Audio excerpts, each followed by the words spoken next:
Let's pray before we begin. Lord, please let us understand your word and put it in our hearts. May it shape our lives to be more like your Son. In Jesus' name we ask. Amen. Real quick, if you like this content, please like, subscribe, and share this with your friends. Thank you. Without your turning to it, may I read for you two verses that were read a while ago. We are troubled on every side, yet not distressed. Notice that, troubled, but not distressed. We are perplexed, but not in despair. Notice, troubled, but not distressed. Perplexed, but not in despair. Persecuted, but not forsaken. Cast down, but not destroyed. The other day I was reading 2 Corinthians. I love 2 Corinthians. There are a few passages or books in all the New Testament that appeal to me like 2 Corinthians. And I was reading the last line of verse 9, which says, we're cast down, but not destroyed. And I decided to look up the words, cast down, and the words, not destroyed. To my amazement, I found the word cast down is kata balo in the Greek, which means nothing to you, and except the fact that you ought to be very impressed with a Greek scholar preaching behind this pulpit. But the word kata balo means to throw down. Actually, it means to take somebody and with a force knock them down. Just to be quite frank, knocked down. So the Apostle Paul said we are forsaken. It meant we are cast down. It meant we are knocked down. Like a prize fighter in a ring, we are knocked down. Well, that sort of arrested my attention, so I thought I'd look up the word destroyed, or the words not destroyed. And I found something very interesting about that. It means knocked out. Knocked out. So what the apostle is saying here, we are knocked down, but not knocked out. And he was talking about a prize fight. I've often said that I think prize fighting is wrong. I think it is sinful. I think it is injurious to the health. I do not think you ought to allow prize fights or boxing. But until they do make them illegal, I'm going to watch every one I can on television. But here's a couple of fellows fighting, and the fellow hits the other guy and knocks him down. But the fellow says, I'll get up. You've knocked me down, but you've not knocked me out. It's an amazing thing how the Apostle Paul loved athletics. For example, when Paul said one place, I buffet my body every day, the word buffet comes from two Greek words, one which means under and the other which means the eye. He said what he's saying is, I hit myself under the eye every day. Now, under the eye is where the blackness comes. I recall when Brother Fisk and I got in a fight one time. For weeks he carried a beefsteak around on his eye here. And but this is where the blackness comes, the black eye. And so Paul, when he said, I buffet my body, that sounds very beautiful and very poetic in the English, but really what Paul said is, I give myself a black eye every day. He said, every day I just stand myself up and hit myself in the eye, and he said, so I can buffet my body, lest I should become a castaway. Again, in the book of Hebrews, chapter 12, it says, seeing we're compassed about with so great a cloud of witnesses. Paul is likening the Christian life to a race, or an Olympic game, or a football game, or a soccer game. And we, the participants who are still living, are in the game. And all those who've died and gone to heaven are the witnesses up like the Rose Bowl. Folks in the Rose Bowl, or Cotton Bowl, or Sugar Bowl, or Soldier Field, sitting up in the grandstand, watching the performers on the field. Paul likens the saints who departed, in Hebrews 11, to the grandstand, the alumni association up in the grandstand. And those of us who are still on earth as participants in an athletic contest. Paul was no sissy. Paul, he said time and time again, let us run the race. Let us run with patience the race. Let us strive for the masteries, or strive for the Olympic game, or strive to win the race or the contest. Well, I like athletics too. Paul and I have something in common. I'm afraid not enough, but I like sports. I can drive down the street and see two fellows shooting marbles and stop and pull for one of them.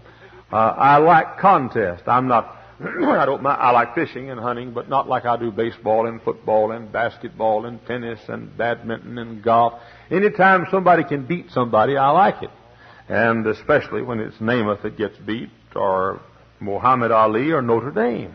But and I have no bitterness. It's just malice and grudges. That's all.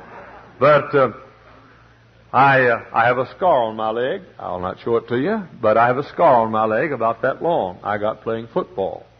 I was playing football in the street and running for a pass, looking back to catch the pass, and there's a car happened to want to occupy the place, and so I ran into the car, and I have a scar. When I was a kid, I grew up playing ball. In fact, I made mention the other day that the Brooklyn Dodgers wanted to sign me to a contract. Now, hold it. Not for that's now the Los Angeles Dodgers.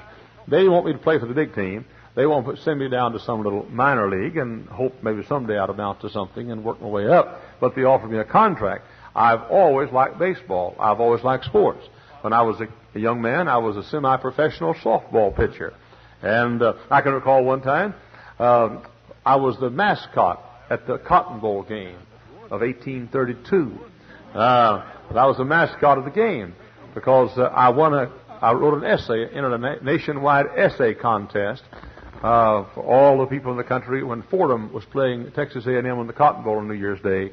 And my essay won, and I was the mascot of the team. I broadcast a baseball game when I was about 11 years of age because they had a contest in Dallas for the kids to come and broadcast a game.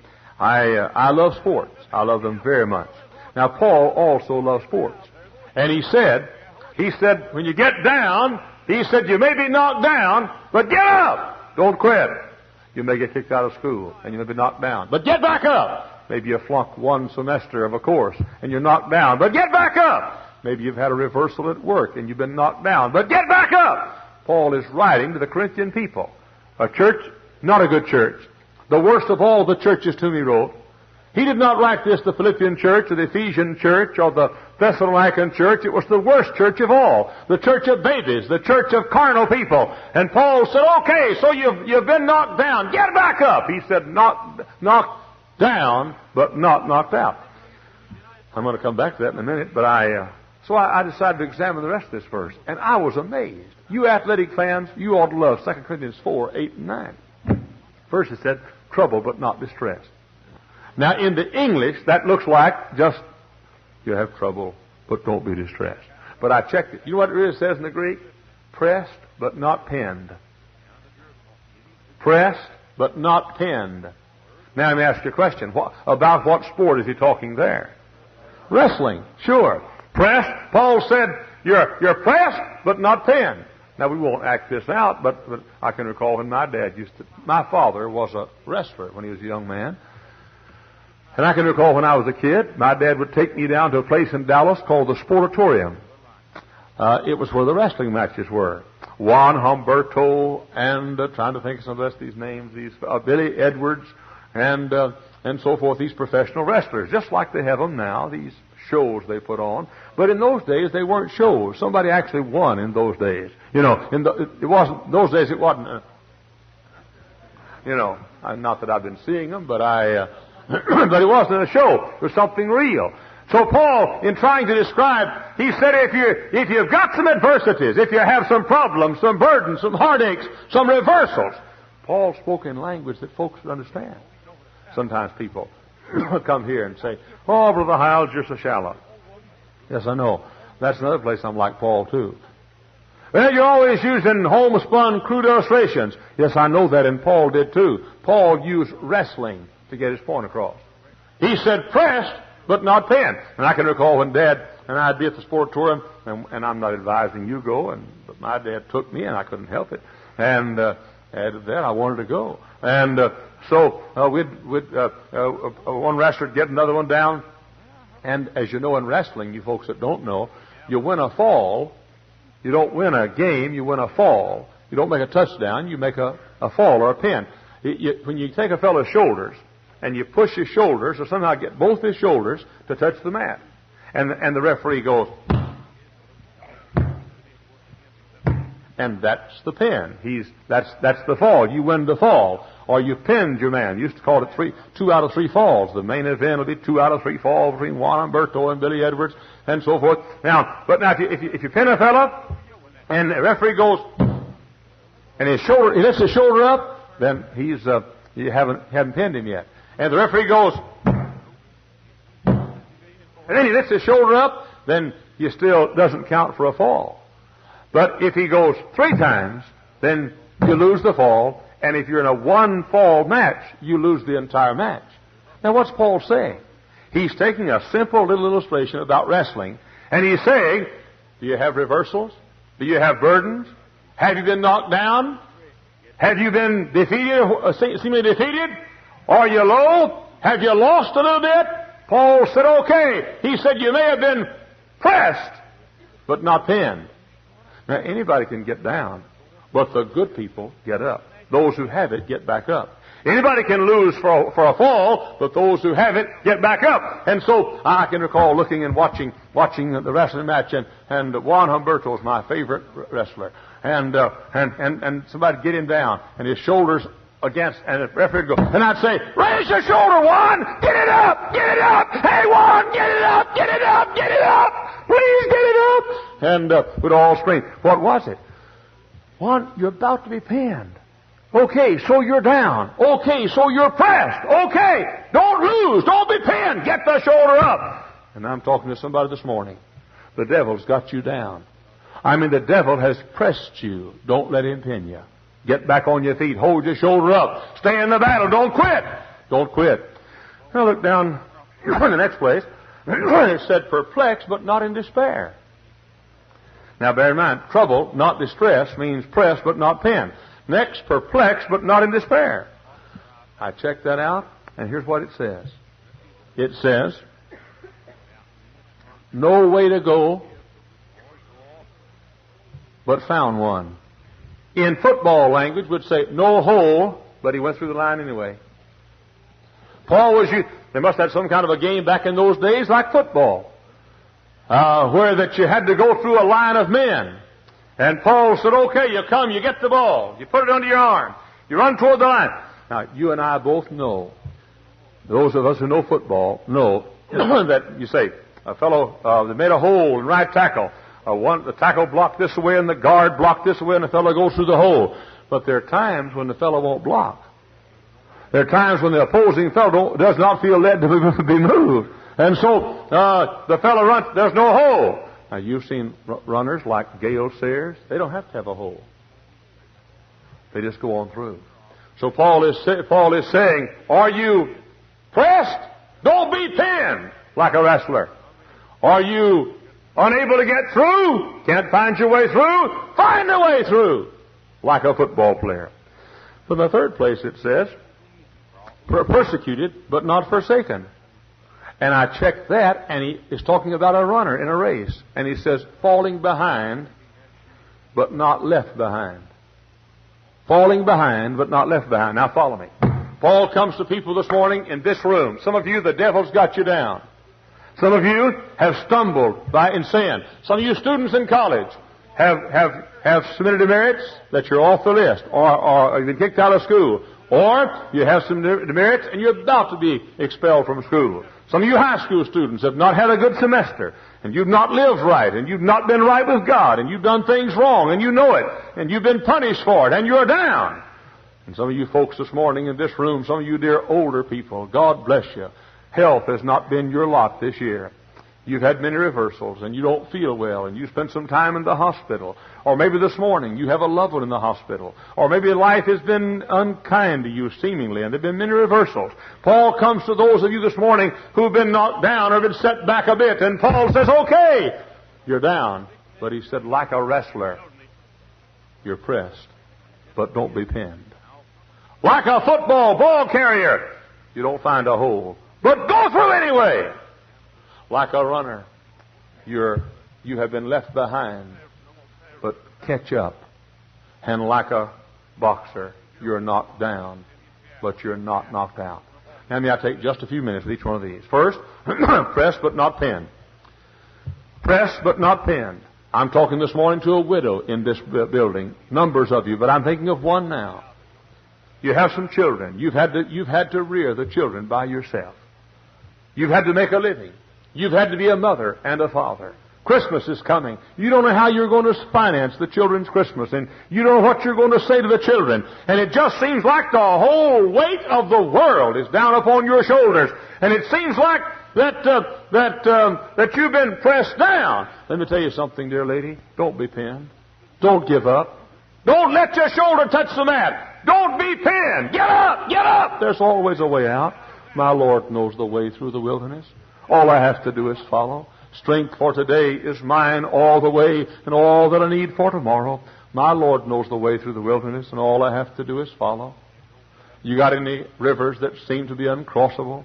Got any mountains you cannot tunnel through? God specializes in things that seem impossible. He knows 1,000 ways to make a way for you. I'm simply saying, if the load of life has you bent down today, and if the devil's on top of you, and the doctor pressed your body, your shoulders, lift up your shoulder. Hold it up. Don't let it pin you. God will give you the strength to win the victory. If you're pressed, don't be pinned. I was sitting on the platform last Monday night at the Highland Park Baptist Church in Chattanooga, Tennessee, where I spoke to the 3,500 delegates of the annual convention of the Southwide Baptist Fellowship. I looked and I saw the men on the platform. Sitting right over here. Over here was Dr. Jack Hudson, pastor of the Northside Baptist Church in Charlotte, North Carolina. Dr. Hudson walks like this. He's drooped over like this. And he's built the largest church in all of North Carolina. He has rheumatoid arthritis, I understand. And he'll never be able to straighten up again. And he walks, you know him, Brother Helton, he walks with a stooped shoulder all the time. There was a time when the doctor said he couldn't make it. There was a time when they said he'd never be able to preach or pastor a church. He was pressed, but he wouldn't be pinned. He got up off the mat. Now he's got the devil down, about to pin him. Has built the largest church in all of North Carolina, pressed but not pinned. On the program also, sitting beside me, was the great Dr. Lee Robertson. Dr. Robertson, when he was a pastor of the large Highland Park Baptist Church in Chattanooga, the largest church in Tennessee and one of the largest churches in the world. Dr. Robertson, when he was a young man, his little girl, Joy, was taken in death. He was pressed, but he wasn't pinned. I can recall the day when his local association of Baptists censored him and tried to put him out of business, and he was on the bottom. He was pressed, but he wasn't pinned. Just last year, his voice began to fail him. And he went to the doctor, and the doctor said, "You have paralyzed vocal cords. You'll never preach again." I was in Chattanooga preaching at Dr. Robertson's church last February.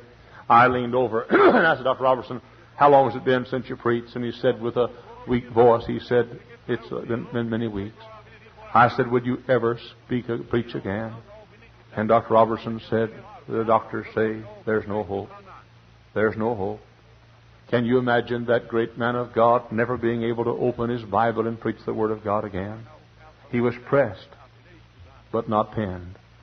And a few months ago, he walked in his pulpit, and I'm happy to announce to you that he's preaching every Sunday morning and every Sunday night and every Wednesday night in his pulpit. I'm simply saying, every great man I know has had times when he was down and his shoulders about to be pinned, and we shouted, "Lift up your shoulder, one! Lift it up!" And the man lifted it up, and under the great load of burden of sin and disease and discomfort and heartache and sorrow and sadness, he was about to be pinned, but he lifted his shoulders up, and he would not be pinned, and he rose to win the victory. We heard the other day, well, I'll go on about this meeting. I looked up and I saw Dr. Monroe Parker sitting over here on the left, great evangelist. Dr. Parker, when he was a young man, he and his wife were riding down the highway. A drunken driver came over the hill, hit him head on, killed his wife instantly. He was pressed, but he was not pinned. Look back in the back, and though he was not speaking, there was Dr. John Rice sitting back in the back of the platform, and Dr. John Rice was 6 years of age. His mother died, and he has had no mother for these over 70 years. He was pressed, but he was not pinned. Dr. Bill Rice, little baby girl, when he lived in Chicago, Dr. Bill Rice, little baby girl, got sick and had a 106-degree temperature, and the doctor said she has spinal meningitis, I think it was, some kind of disease that, and it said her eardrums had been burned. She'll never hear again. And that little girl has never heard from that day till this. She's been stone deaf. And Dr. Bill was pressed, and Kathy was pressed, but they were not penned. Let me tell you something this morning. The great difference in success and failure in life is what it takes to pen you. Everybody's going to get pressed. Everybody's going to be thrown down. Well, I can recall that this church this morning, becoming the first church in 2 weeks to ever have 20,000 in Sunday school, and the biggest Sunday school and biggest attendance of any church in the whole world. And we're on top. The sun is shining brightly. A new building is about to be built. And blessed be God, I took a physical and passed it too. And that's the most wonderful thing of all. But I'm saying that it's bright now and the sun is shining. It's not always been that way. There are those of you that can recall the times when I walked in this pulpit and we wondered if it would be counted out. But every time it seemed like the devil got this church down and got our shoulders against the mat, it seemed like that somebody came up to the preacher and said, "Preacher, I'm for you." And that pulled my shoulder off the mat again. Oh, you listen to me. It's no disgrace to be down. It's a disgrace to stay down. It's no disgrace to get pressed. It's a disgrace to get penned. Rise up, O people of God. Lee Robertsons are made from men who are pressed but not penned. First Baptist churches of Hammond are made from people who are pressed but not penned. Success is made from people who are pressed and down and defeated but will not quit. Rise up and win the battle in the end. But there's a second. No hole, but he found one. Where it says, perplexed but not in despair, it means no way to get through. The word perplexed there means, I don't see a way. I don't see a single way. And this morning there are some of you that cannot see your way through tomorrow. No way! Likens it to a football player who runs toward the line, and the line is all full, and there's no way to get through, and the hole is not there, but he says, I'll find a way through. Recall when Joe Boyd was a young man. He's now a preacher. He was All-American tackle at Texas A&M. But he had playing fullback for him a fellow named John Kimbrough. Anybody ever hear of John Kimbrough? He was the Bronco Nagurski of his day. He was the Larry Zonka. He was the meanest running back in the whole country. Joe Boyd used to line up across from the tackle. And old Joe would line up and he'd look at the tackle across from him and he'd say, "Fella, I got news for you. I'm going to tell you what the play is." John Kimbrough is coming right over this tackle. Whenever we count to three, up, 1, 2, 3. The ball's going to be snapped to John Kimbrough, and he's coming right through where you and I are right now. Now, I don't know what you're going to do, fella, but I'm getting out of the way. And I can recall sitting on the sideline in the Cotton Bowl. I can recall looking to snap the ball to old John Kimbrough. He'd run up there, no hole whatsoever. He just made a hole. I mean, before he got there was no hole. After he ran through, there was a big hole. And that's the way the Apostle Paul is saying. He's saying, are you down? Get up! No way to get through. Find a way through. He uses this athletic term to say, do it, do it, do it. I've said so many times, there's no place in success for a quitter. No place for a quitter. No place for a quitter. No place for a quitter. God hates quitting. I've told you this time and time again. You'll hear it again and again. I've got a dictionary in my office. And I opened the dictionary to Q, and I opened it to the word quit, and I got me a pair of scissors and cut the word quit out. I'm not going to have the word quit in my office. I'm not going to have it in my dictionary. I'm not going to have it. If I get down, I'll not be pinned. If I can't find if there's no hole to go through, I'll find a hole to go through. There's always a way. There's always a way. Lester Olaf stood behind this pulpit. He's pressed. He's down. His orphanage has been closed. His ministry seems to have folded. I recall the day I was driving down the highway, turned on the radio, and heard Lester Olaf on the radio. He said, folks, he said, the saddest news I've ever had to tell you, I've got to tell you today.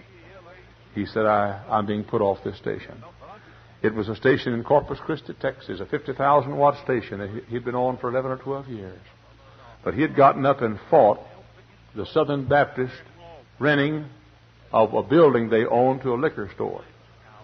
The Southern Baptists in Texas owned a building, and they had leased that building to a liquor store. And Brother Olaf fought that action, and anybody who has any sense would fight that kind of action. And but the man who was the head of the Southern Baptist crowd that was that liquor store, or that owned the building, that leased the liquor store, he also had a part in the radio station. And he got Brother Olaf put off the station. And I can recall the last broadcast he had on the station.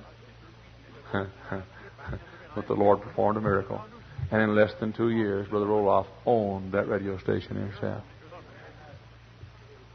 He owned it.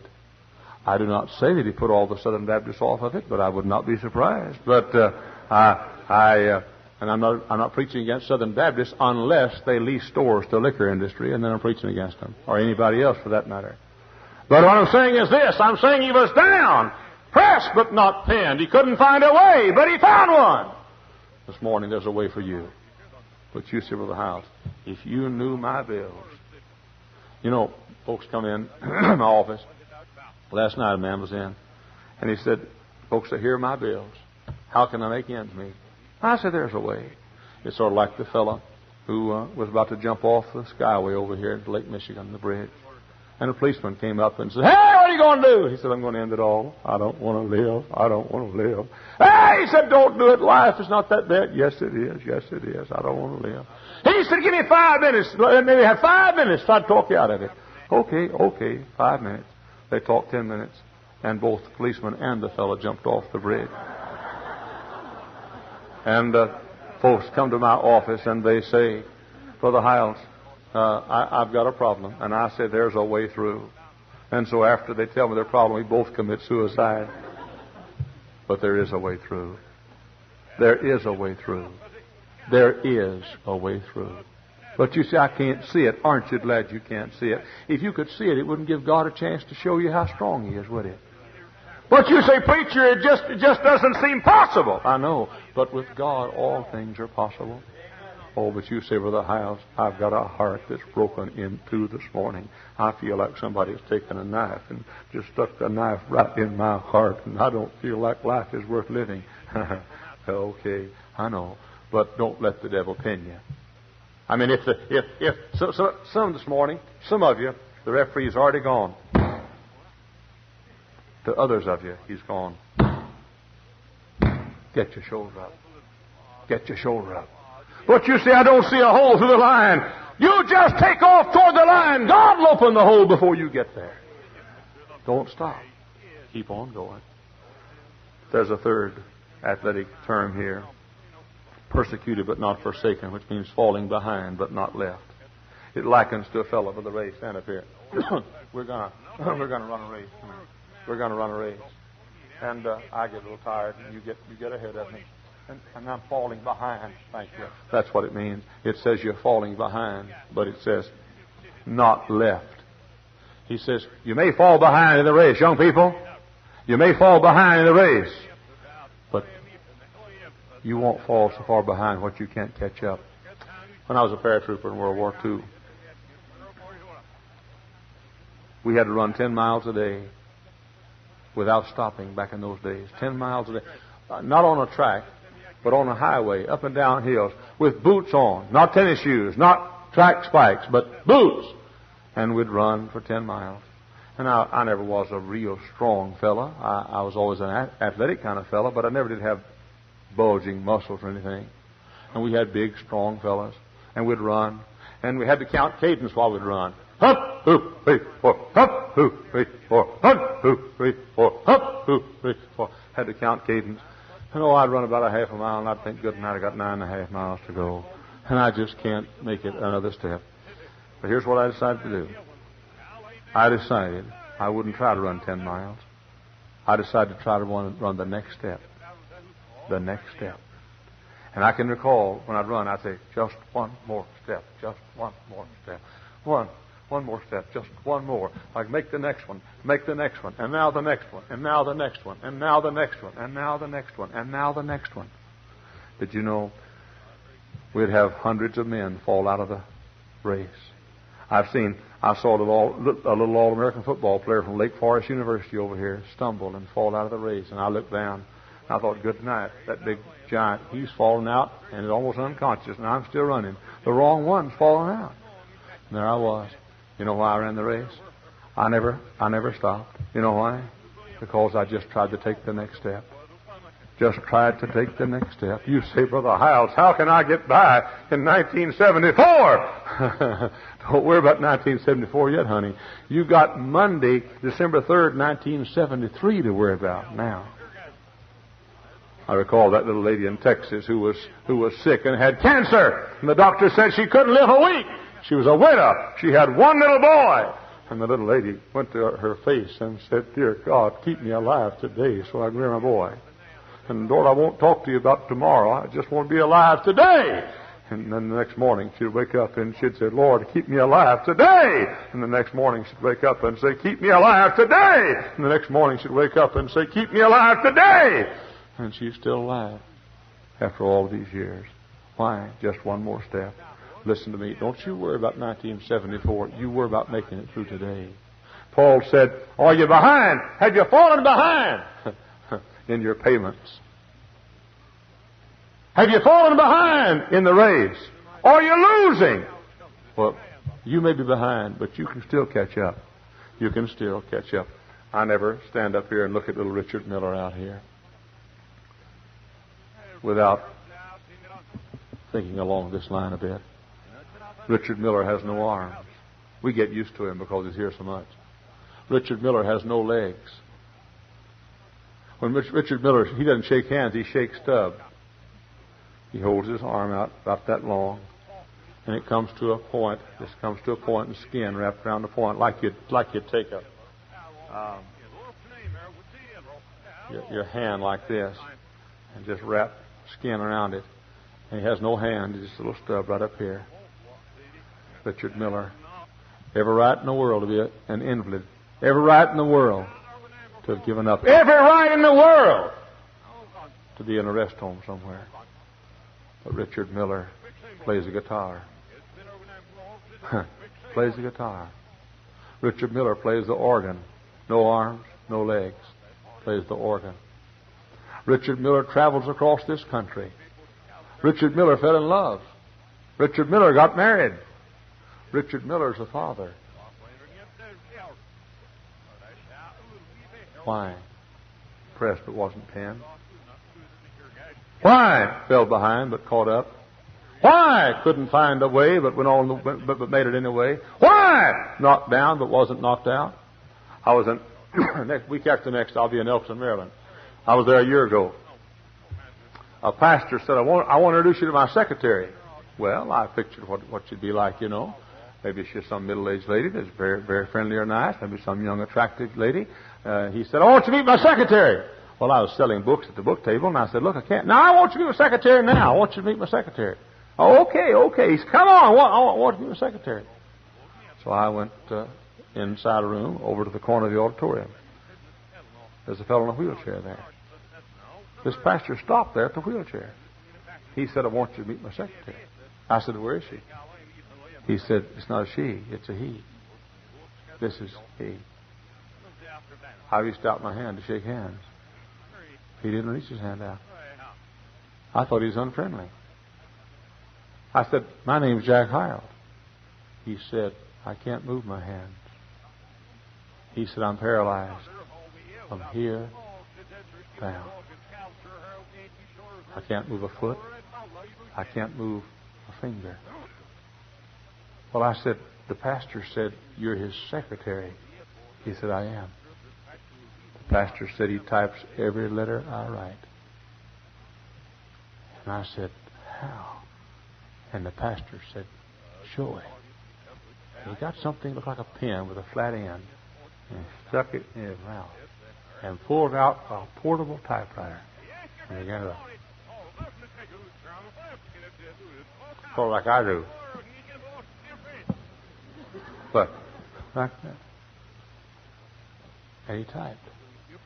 He typed. And I said, sir, I admire you. Pastor said, let him sign your Bible. He got his pen, and Pastor unscrewed it in like that. And he got his pen out. Signed his name and a scripture in my Bible. Now you listen to me today. Don't you quit. Don't you quit. But you say, I'm discouraged. Okay, you're pressed but not pinned. But you say, I just can't see my way through. Okay, you can't see a way, but God will find a way if you'll just keep on going. But you say, Brother Hyles, you don't understand it. Understand it, I've fallen so far behind. Okay. The Bible said you've fallen behind, but catch up. But you say, I've been knocked down so many times. I know. But you don't have to be knocked out. I was out in Denver, Colorado, driving down the street. Two little kids were fighting. Must have been about 12 years of age. One little kid hauled off, knocked the kid down. He's bleeding. The guy got up, wiped off his blood. That's where you wipe off your blood with your sleeve. Everybody knows that. Like that. He got back up and he came back in, and this guy hit him again. Kid bent over double like that. I said, hey, fellas, don't fight! And the boy said, mister, don't stop the fight. Don't stop it. The one is getting beat. And I said, man, you're going to be killed. He said, no, I'm not going to be killed. I'm going to win. And I saw something in his eyes. I saw that big bully knock him down 7 straight times. You say, you're cruel, letting that happen. No. I was about to see a great leader born. Finally, after the 7th time, the kid got up, wiped for the 7th time the blood off his nose. And he looked at me and he said, mister, I got my second win. He waded into that kid like a windmill. And as I drove off, I handed this kid $1 who had been down 7 times, but not out. And as I walked away, the other kid was stone cold dead in the mud. And this kid walked up and put his foot on his body and did.